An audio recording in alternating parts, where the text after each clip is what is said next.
Hai, aku mau bahas kasus-kasus yang baru-baru ini terjadi. Yang pertama, kasusnya ini datang dari Bantul, Yogyakarta. Awal mulanya ada seorang ojek online. Dia ini sedang lewat di jalan Gayam Unggul Harjo, Yogyakarta. Jadi dia ketemu seorang perempuan. Perempuannya ini bilang kalau dia tidak punya aplikasi tapi mau menitipkan makanan untuk seorang pria yang bernama Tommy. Jadi wanita ini, walaupun dia wanita, dia mengaku namanya Hamid. Ojol yang berumur 36 tahun ini yang bernama Badiman bersedia untuk mengantarkan paket makanan itu ke Tommy, yang setelah ditanya-tanya berapa biaya untuk nganterin paket itu, ya 25.000. Tapi perempuan ini memberikan 30.000 ke Badiman. Isi paket itu adalah sate, lontong, terus juga takjil buat Tommy yang tinggal di Bangunjiwo, Kasihan, Bantul. Juga diberikan nomor handphonenya Tommy. Lalu setelah ini sepakat, Badiman pun pergi ke rumahnya Tommy. Tapi ternyata pada saat di tempat, Tommy merasa tidak memesan makanan apa-apa. Jadi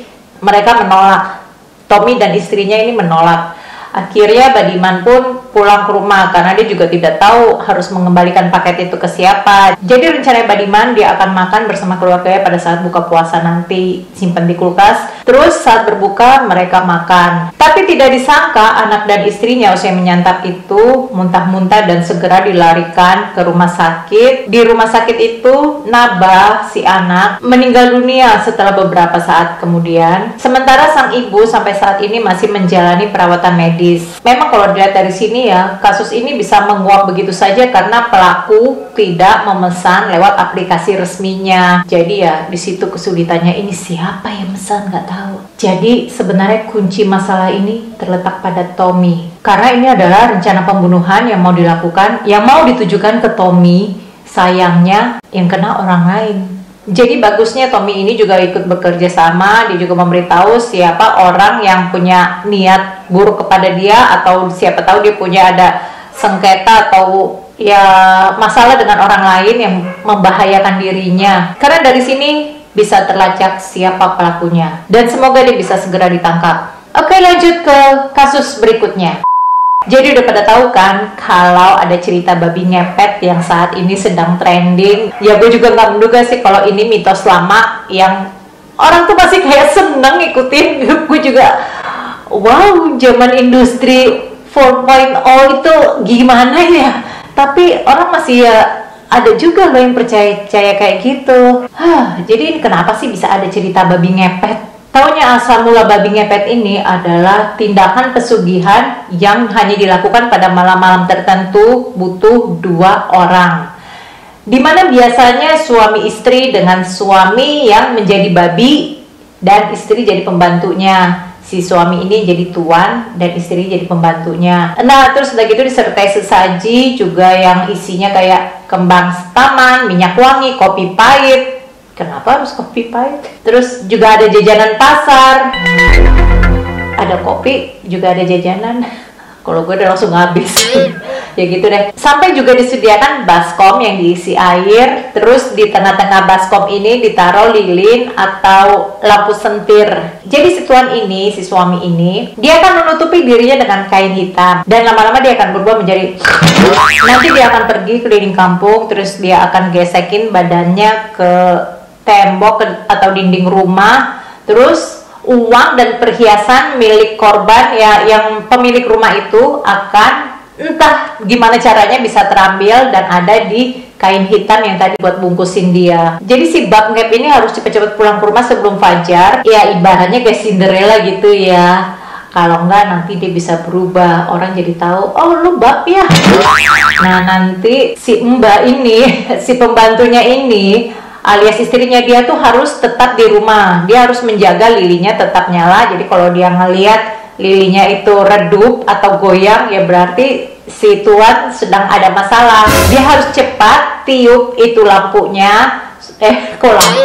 Dia harus cepat tiup itu api lilinnya itu supaya si babi ini kembali ke wujud aslinya, jadi manusia lagi. dan menghilang untuk selanjutnya muncul di rumah. Kalau telat matiin ya berarti nanti tuanya bisa ketangkap atau bahkan terbunuh. Kalau dia terbunuh, lilin akan padam dengan sendirinya. Gue dapat cerita mitos ini dari buku Dunia Hantu Orang Jawa yang ditulis oleh Profesor Suwardi Endraswara. Asal muasalnya ada di Gunung Kawi, Jawa Timur. Gimana caranya bisa dapat banyak duit?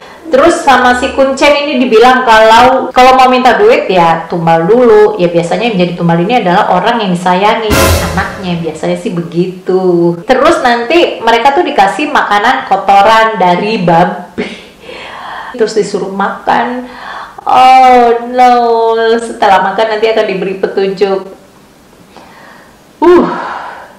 Bro, mau tajir zaman sekarang ya bisa lah ngedapetin duit cuma sekedar di rumah aja ya, entah jadi dropshipper atau kalau misalnya punya kendaraan bisa ngojek, bikin just tip ya, atau kayak gue jadi youtuber walaupun youtuber kere. Ya memang walaupun awal-awal berat, awal-awal nggak dapat orderan, ya dijalani aja lah daripada nggak ada kerjaan lain kan. Kalau dijalani terus lama-lama membuahkan hasil. Udah nggak zamannya deh cari duit dengan cara pesugihan kayak gitu. Lagian juga kayaknya aneh-aneh juga ya kok cerita babi ngepet ini. Kabarnya ini berasal dari katanya si itu, katanya si itu, katanya si itu. Tapi kita lihat dulu peta ini soal si babi ngepet itu.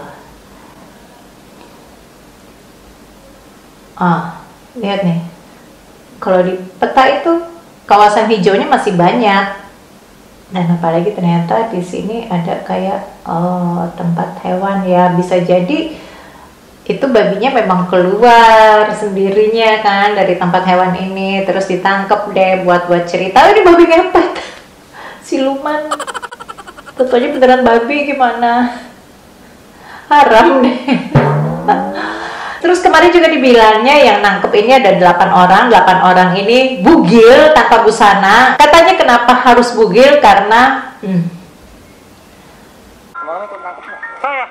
Agak, kemarin-kemarin saya. Terus dapat? Hah? Enggak. Dapat bulunya doang. Tuh, di sono. Kalau nangkep bawa senjata apa, Pak?